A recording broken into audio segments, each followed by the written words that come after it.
Shalom. This is an emergency broadcast alert giving all praises, glory, and honor to Yahweh Bahashem, Yahweh Shai Bahashem, Rekakadash, in whom we are in great debt. Double honors to the apostles of Great Millstone, who will well continue doing so, standing firm in the eyes of terror. Who I learned this truth from. To the bishops, Akim and Aquab, salutations and blessings to the house of David. We are the hopeful elect at GMS. This is Brother Quasiyar with another quick one. We all know that money can change someone. Why do I say that? When money is a necessity. Money can blind you because of the people who have power over it. When you start dealing in certain areas, you get pulled into certain things that you normally wouldn't, because you start loving a certain amount coming in, because it gets you some things, it gets you somewhere, and you start forgetting where you come from.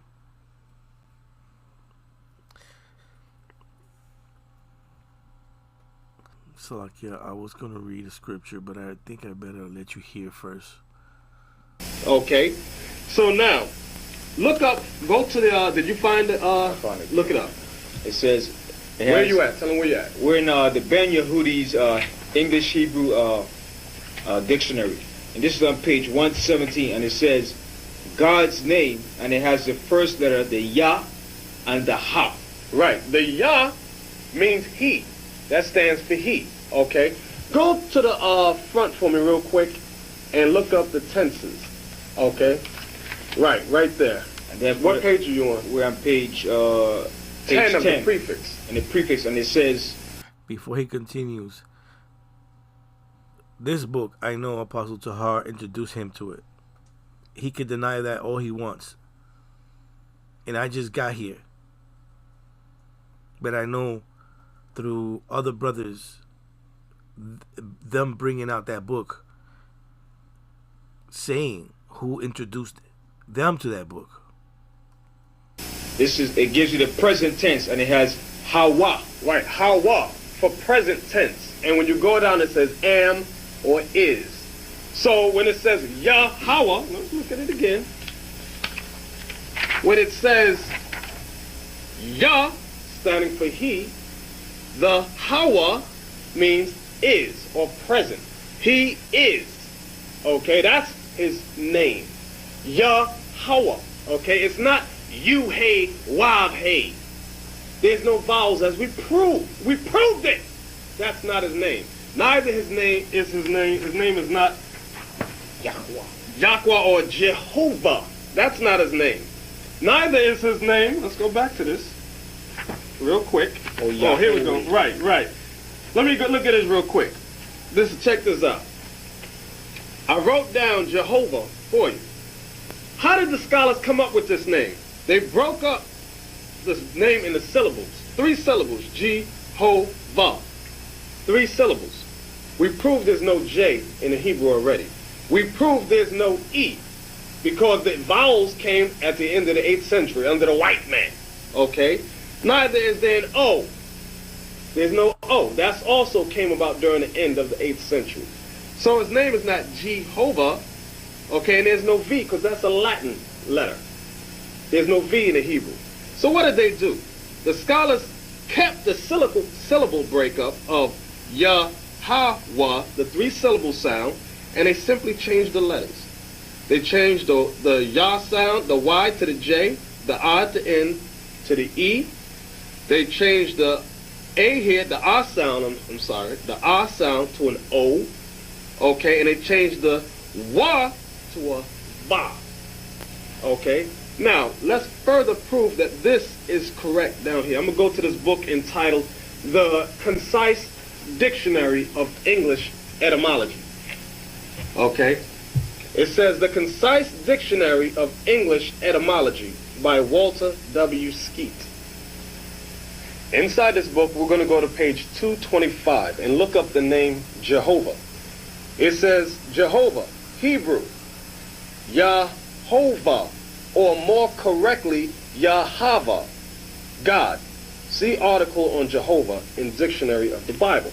So now, I blew up this page. Okay, so let's examine the name that they have written here for Jehovah. It says Hebrew, Yahovah, or more correctly, Yahweh. See, they got the first two characters correct, Yah, okay, but then they stick that V in there, okay, V and the E again. They already made the statement that there's no E in the Hebrew, neither is there a V, because the V is a Latin letter, okay? So when you go back to the Bible dictionary, read Jehovah. Now check this out. Read the Bible dictionary again. On what page? This is page 270. Jehovah, the English rendering of the Hebrew tetragram. Wa, Ya, Ha, Wa. YHWH, one of the names of the Most High. Its original pronunciation is unknown. Now that's the lie. Its original pronunciation is unknown. How do you know that's the lie?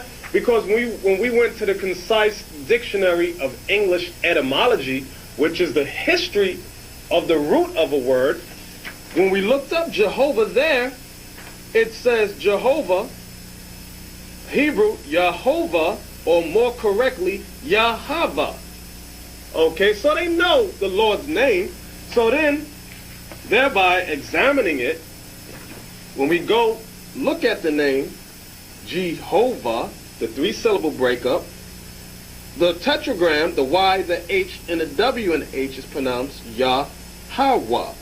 Now, we're going to go to another history book entitled History of the American Indians by James Adair to show you that the Native American Indians knew the name of the Most High. And they called on it. Let's go to page 50. Hold up the book for the camera so that they can see the title of the name of the book. And we're going to go to page 50. Okay? And you're going to start right here and read what I have underlined. It says, that this seems to be the true Hebrew pronunciation. This is on page 50. That this seems to be the true Hebrew pronunciation of the divine essential name. Yah, Ha, Wa, and he has his name. The Yah, the Ha, the Wa, and the Ha, which is Yahweh. They have a Jehovah, which is wrong. Will appear more obvious from the sound they seem to have given their characters. The Greeks, who chiefly copied their alphabet from the Hebrew, had not Yad, but Torah. Okay, that goes in the Greek. Right, now jump down. It says and use. And use the consonant W instead of V. Right. It's letting you know the consonant W was correct. And read that part again. And use the consonant. And use the consonant W instead of V. Right. So they used the consonant W in the name of the Lord instead of the V, because the V came in with the so-called white man. That's what it said. Read it again. And use the consonant W. And use the consonant W. Remember, it said that the Hebrew alphabet was consonants. Go ahead. Instead of V. Instead of V. So, what does this prove? That the name of the Lord is Yahweh, not Jehovah. Read on. It says, the high importance of the subject necessarily would lead these supposed red Hebrews. They say red Hebrews, talking about the Native American Indians, who are people of color, brown, not red. Go ahead. And let me say this concerning this book. In a preface, in the beginning, the opening, it says, published in London in 1775. Okay? So this is an old book, an ancient book. Because a lot of you run to get books that's with copyrights 1995 or something like that. And what do you get? Lies. But these old books, before they allowed blacks and Latinos in their school system, had lots of truth in it. The thing about those books is that they separated the truth So you had to get these different books like he did to actually see the name for what it is. Otherwise, you would be lost. And how else if the Lord didn't give him that ability? But money ruined him. So he had so much good and decent energy when he begun, but he allowed money to corrupt him. The Bible speaks of this very thing. What is he saying now?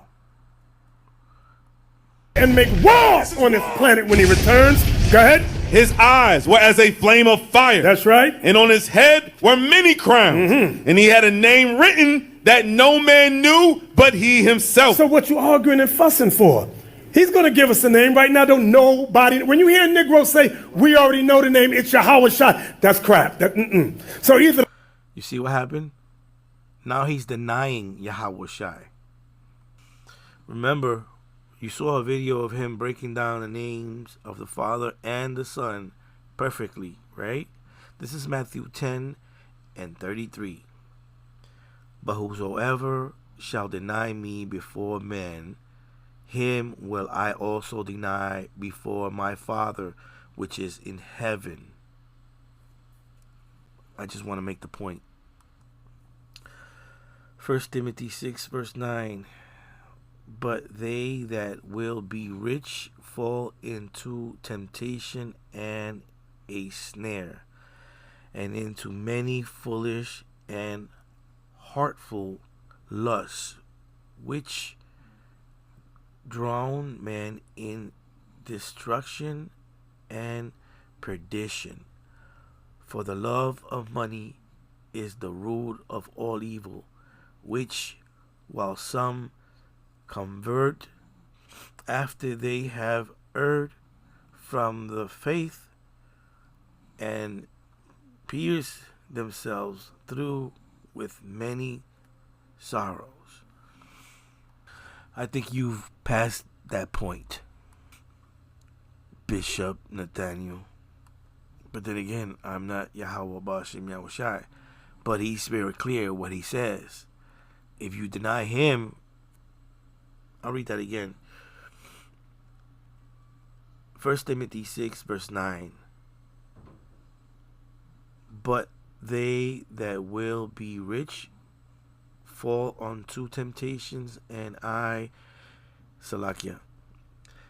But they that will be rich fall into temptations and a snare, and into many foolish and hurtful lusts, which drown man into destruction and perdition. And this is why Yahweh Shai said that he will deny you, because he knows that you can't serve two masters. Matthew 6:24. No man can serve two masters, for either he will hate the one and love the other, or else he will hold to the one and despise the other, yet cannot serve the Most High and Mammon. You've made a big mistake. Flame of fire. That's right. And on his head were many crowns. And he had a name written that no man knew but he himself. So what you arguing and fussing for? He's going to give us a name right now. Don't nobody. When you hear Negroes. And you knew the name. You called upon it.